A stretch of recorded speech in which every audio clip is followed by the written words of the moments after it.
Have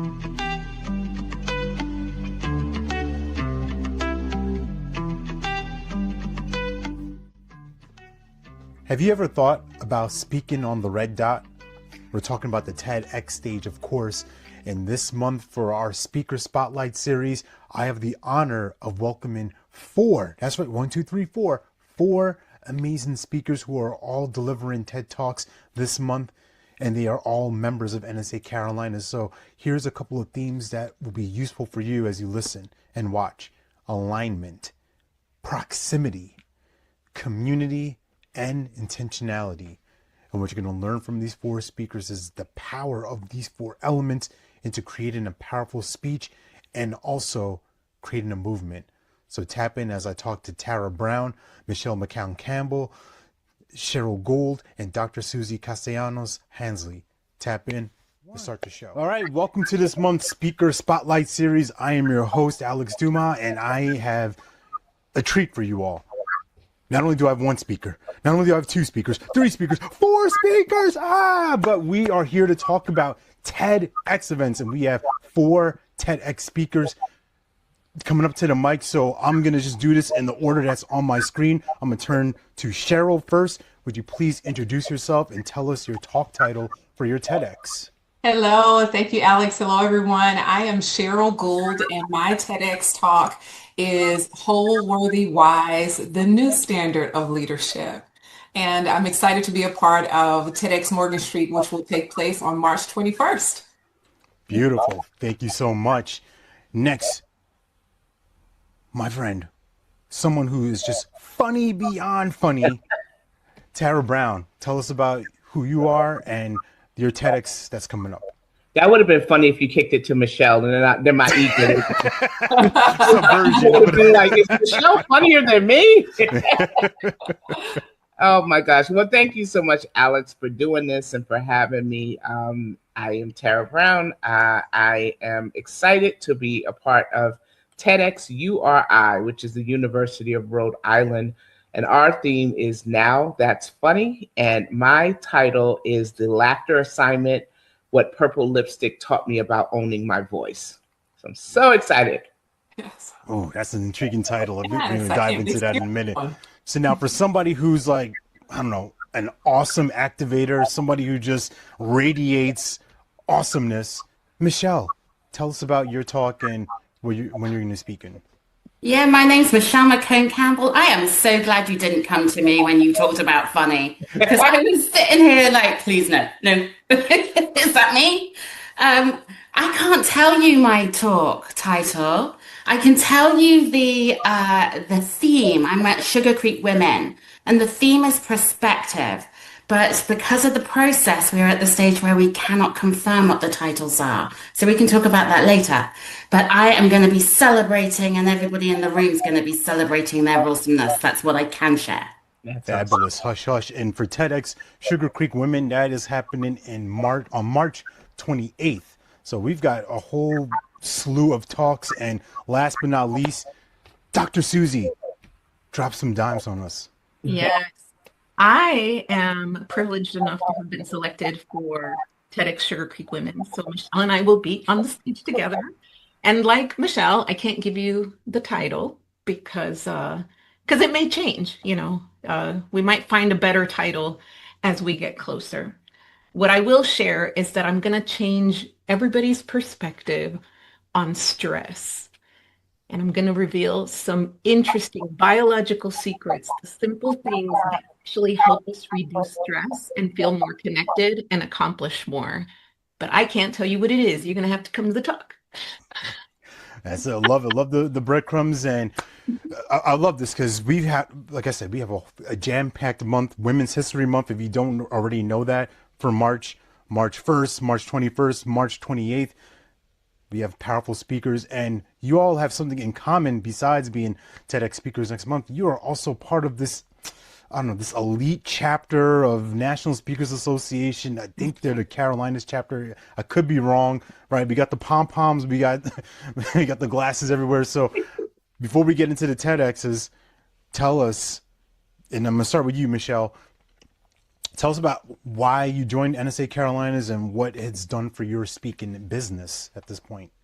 Oh my goodness, it's been everything about my speaking and business. My speaking and business wouldn't exist if it wasn't for the fact that somebody that was associated with NSA Carolinas a long time ago said to me, "Have you ever considered speaking?" And I remember having that conversation over lunch and thinking, "I'm sorry, is there an industry where you can do this? I thought you just did this for fun." Having come from England to America, like that wasn't an industry that I was aware of. I worked in the corporate world, and so I was introduced to NSA Carolinas that way.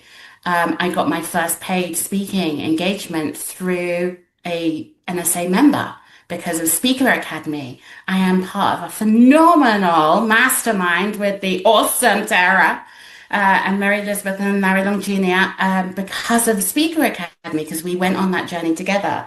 So for me, speaking and business I couldn't be here right now saying I'm doing a TEDx. I mean, come on. If I hadn't have joined this community, wouldn't have happened. Smashing. And I thought that accent was from like Johnson County, so glad that you cleared up that was from England. I was like, hey, she's got like some Clayton in there. That's some Garner. Anyway. I've tried the y'all, but it doesn't work.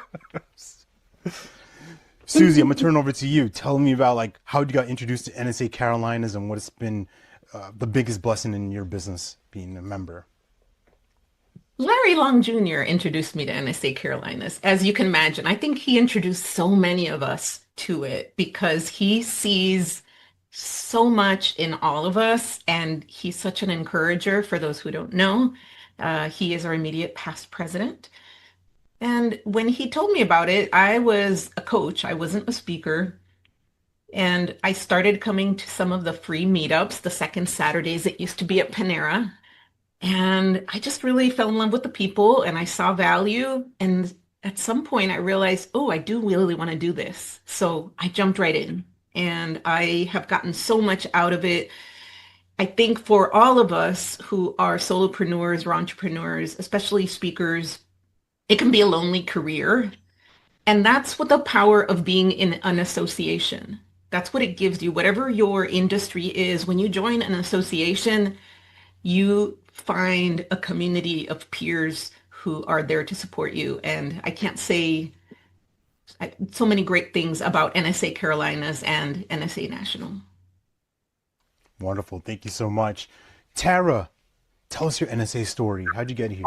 Yes, how I got here is very interesting. So for those who don't know me, I am a stand-up comedian. And a few years back, I was the winner of the late Jeannie Robertson Comedy with Class humor competition. And if anyone knew Jeannie, she was an NSA giant. And so I was kind of standing on her shoulders. So not long after she had passed away, they did a tribute for her and her husband at Elon University.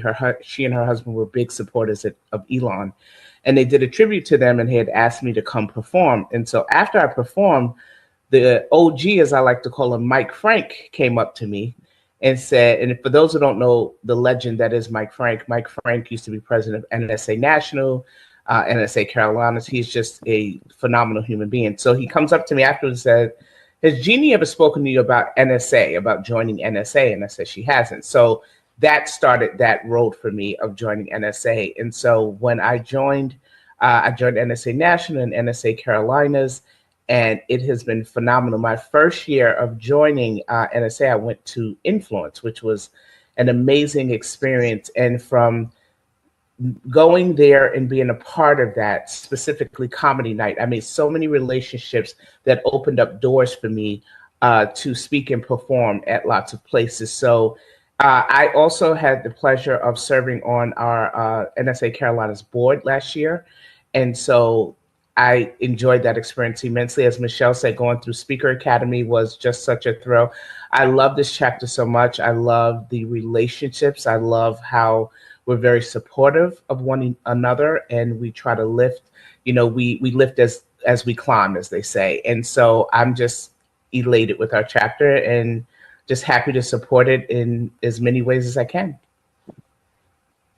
Fabulous. Thank you for that. And last but not least, Cheryl, walk us through your NSA Carolina journey.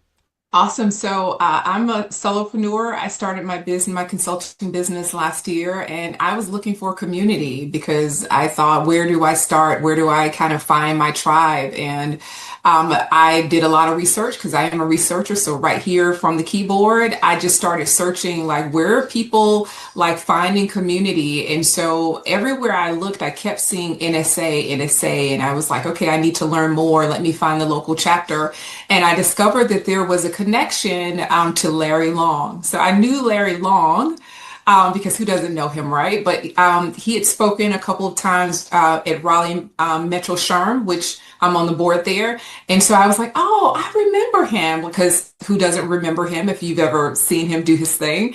And so just through all of that, I said, I think I want to look closer. I went to a Saturday meetup, and then the rest was history. I enrolled and signed up and got my membership going. And so very supportive, lots of just great information, just being a community with people, hearing their rise, yourself, Alex, Dr. Susie, getting an opportunity to meet the two of you in the chapter. It's been really fulfilling for me. So I'm excited that I made the choice to join. And so here I am as part of a TEDx. Like, who would have thought? I couldn't have written this any better. So I'm excited Absolutely. and glad to be a part.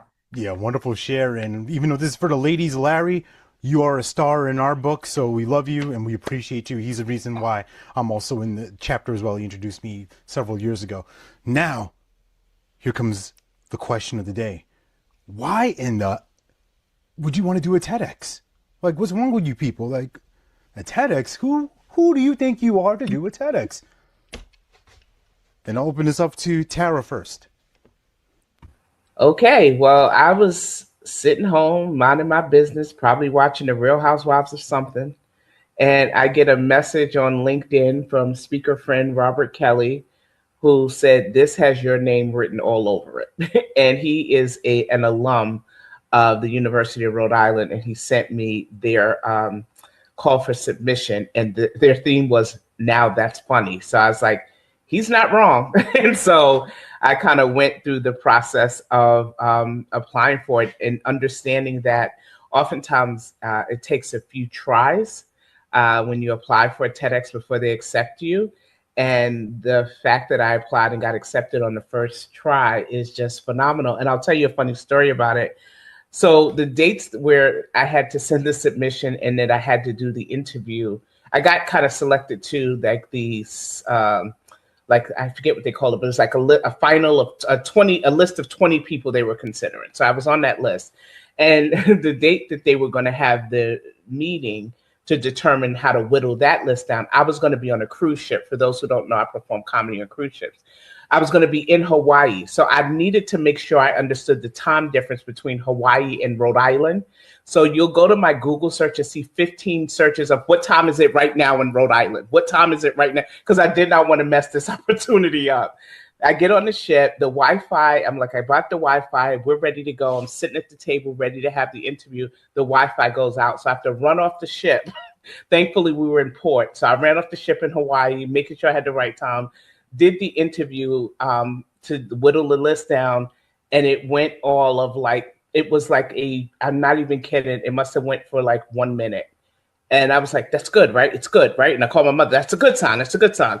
And so then the next day I found out that I got it. So it's phenomenal. Wow, Awesome. phenomenal. Well, excellent, and congrats. And how about that for alignment? Right now, that's funny. You're already in the funny business, making funny money. Let's go. Let's get it. It does not suck. What about you, Susie? What was like your journey, or why did you even say yes to applying in the first place? I've always wanted to give a TEDx because for a long time I've had this idea that I know is worth sharing. I mean, I have a huge vision for what I think can shift our society for the better, and it has to do with understanding emotions and the biology of them, because we shame them all the time. And we are taught to see them as a weakness that we have to suppress. And come to find out, it's that very suppression that's causing us so much damage, because 200 million years of evolution as mammals, it's like we're supposed to be vulnerable with our safe packs. And instead, we're not. We hide, we accumulate cortisol, we burn out, we have all these metabolic disorders. And so I've always had that vision that my goal before I die is that I get to the 17% tipping point that Malcolm Gladwell talks about, where this idea will live in 17% of the population, because once it's there, it starts to create more synergy. And I really believe in the power of this vision for myself. I'm not playing a finite game. I'm playing an infinite game, to quote Simon Sinek, that I have a huge why. And, to quote Dr. Martin Luther King, I'm probably not going to live to see the mountain where this changes, but I'm doing my darndest to get there and to move it there. And that is what the TEDx has meant to me, that I'm not doing it as a checkbox or just to look good, or it's like I really believe in the power of the message I'm giving, and I'm excited to finally share that beyond the smaller populations that I get to share it with. That's awesome. And I don't know about y'all. Did anybody else feel like the power, the excitement, the enthusiasm? Yes. And I know that's what you're going to be bringing to the stage on the 28th for Sugar Creek Women. So, all right, so Michelle, Cheryl, y'all have to fight to the death. Who wants it first? Who wants to share their Oh, look at y'all, so polite. Well, I'm unmuted, so I'll go, Michelle. How about that? And then I'll hype you up after you. Okay, good. So let's see where the audacity. I think that really connects to me because it did feel like an audacious goal. Last year when I started my business, I'm a planner, and so I sat down with myself and had a strategic discussion around, okay, what are you really trying to accomplish through your business and other things? And I had two goals for 2025. One was to actually start my business. Because I was afraid to, and so I wanted to lean into the fear. And then two, I wanted to do something that was bold and audacious and something that I wouldn't expect for myself, because I love being a support member. So I don't necessarily need to be out front. I'm very comfortable and I love being a supporting cast member. And so doing a TEDx was a bold goal that I wrote down. And so I don't know, honestly, if I really believed that I wanted to pursue it. I'll be honest with that. But I did apply to, I think, total of 4 and was not selected. And I thought, okay, this is a journey, right? Not going to be discouraged at all. But when you talk about the timing of things, which I know that timing matters. I joined NSA, and then it's like, my thoughts really and my behavior started to align and put me in the right places, if that makes sense. So I started getting into these places where I was hearing TEDx. Oh, I spoke at a TEDx, and I thought, okay, I'm definitely in the right space. I did a lot of learning. Any time that there was an opportunity for me to attend a WebEx or some call around how to apply and how to really get it just right, I made sure that I did my work and I signed up for the classes. And so when TEDx Women Morgan Street opened up their application, the theme was all of her. And a lot like you, Tara, the light bulb went off because I've been in HR for 30 years. And right now my mantle is about wholeness and leadership. No more leaving yourself behind so that you can fit in someone else's box, but bringing all of you, even the things that you think aren't favored by other people, showing up whole. That's the new standard of leadership. And so when I saw all of her, I thought, oh my goodness, I think this is the one. And I was very intentional with the application process. I felt it really from my heart when I submitted it. And I felt really great about the topic. And so when I received the call, let me tell you, it was the best feeling in the world, shaking in my boots, but very excited that I get to stand on the red dot and talk to people about being whole, worthy, and wise in leadership as the new standard, because all of you deserves a shot when you walk into the room. And so that's what I want to encourage people. Oh, wow. Following that. Oh, my goodness. Oh, my goodness. I love all of this. So this is the second time that I've applied. Last year, and I've applied because it's the scariest thing I could really apply. It really was fearful for me. I can speak, but standing on the red dot is a very different beast. Like this is a memorized, structured, really thought. I've spent more time on this 9 minutes than I've spent on anything in my life. And so it was terrifying. I applied last year, but I applied in a way that I just wanted to throw my name in the hat because that was fearful. Just applying. There were many of us that were probably the people on this call, like watching us right now, that are thinking about it. There's no chance if you don't put your name in the hat. So last year I put my name in the hat and I went through the process and I was kind of like, I was celebrating just pressing submit. Like I was winning at that point. What happened next was irrelevant. I didn't get through and that was okay. So I thought, okay, I didn't get through. I will go and volunteer. So I went behind the scenes and I volunteered and I sat in on the coaching to see how that worked, and I supported the speakers and that whole journey of being part of that community was phenomenal. So I urge anybody that they're all looking, every single one of these TEDx events are looking for volunteers to support the process. That really showed me the inside workings of it. And so this year, I applied again because I've got to stand in the light. That's my thing. I talk about it. I do not expect other people to do that if I'm not going to do it. And so I was much more intentional about it this year. And to be honest with you, when I got the call to say that I was in, because I kind of applied and I was celebrating. I've applied. I've put my name in the hat.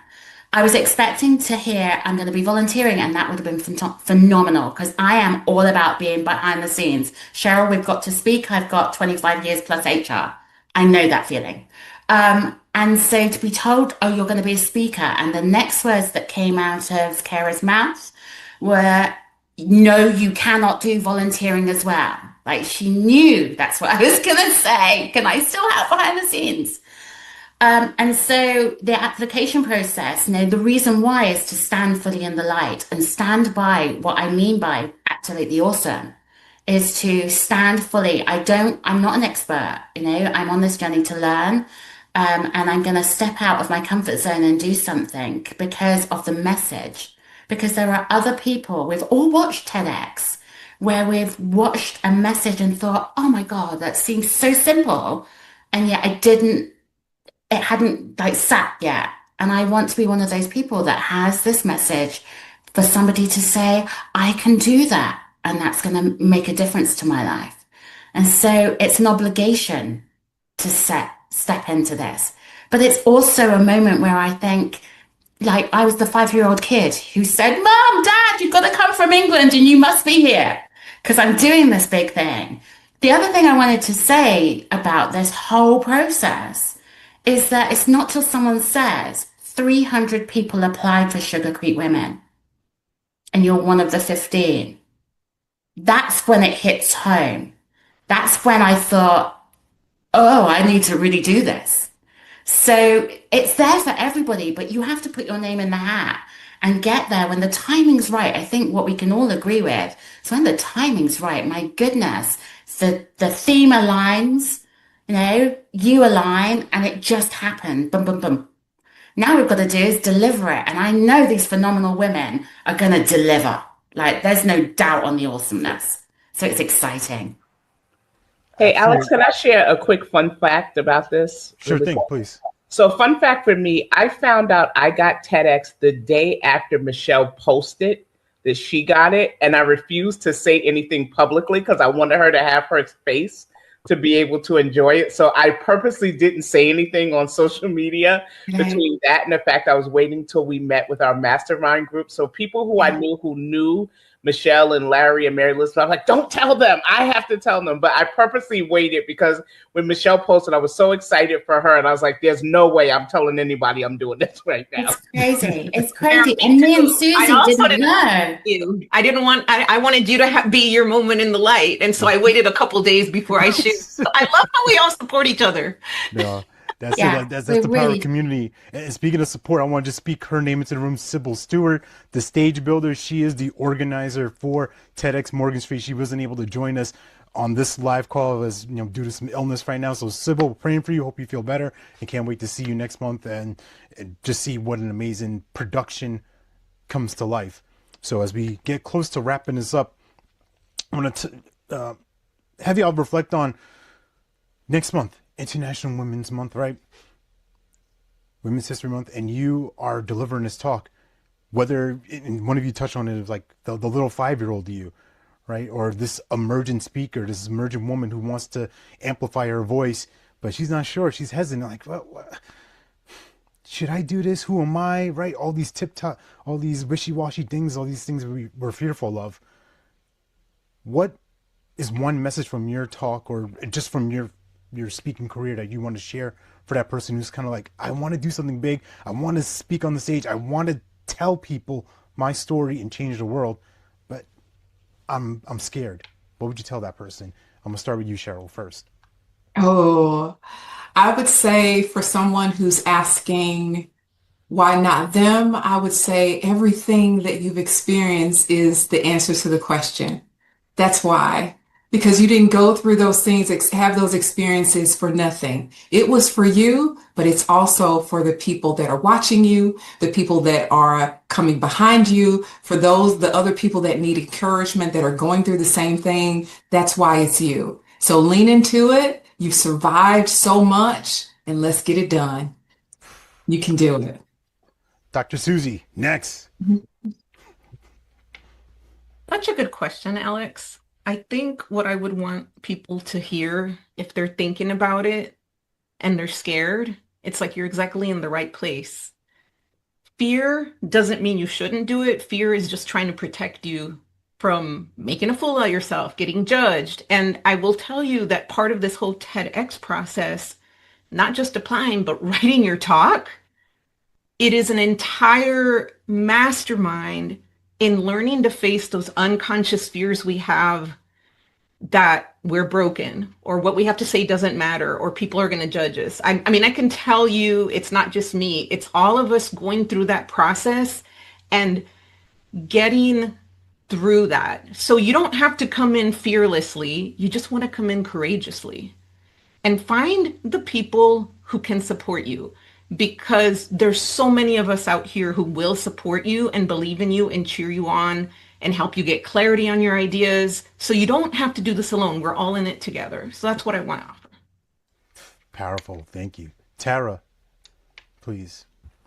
Well, I spend a lot of my time as someone who started performing stand-up comedy at 45 years old and who left a corporate job 3 years ago to pursue this work full time. I'm a big fan of encouraging people to just step outside of their comfort zones and just remind them that you're no different than anybody else. And so it's like a lot of times we see people doing things and it seems so big, or that they're, I can't do that because they have this resume and I don't have that. And that is so not true. And so I'm just big on encouraging people to just go for it, because you're going to have more regrets if you don't try than if you did. I mean, and here's the thing, like we said, as we've all said here, there are TEDx's around the country. So let's say if you apply to one and you don't get in, it's helped build your muscle to know to apply for the next one, and you might get in that. And what I love so much about what Cheryl shared about her journey is that when it was the right time for her,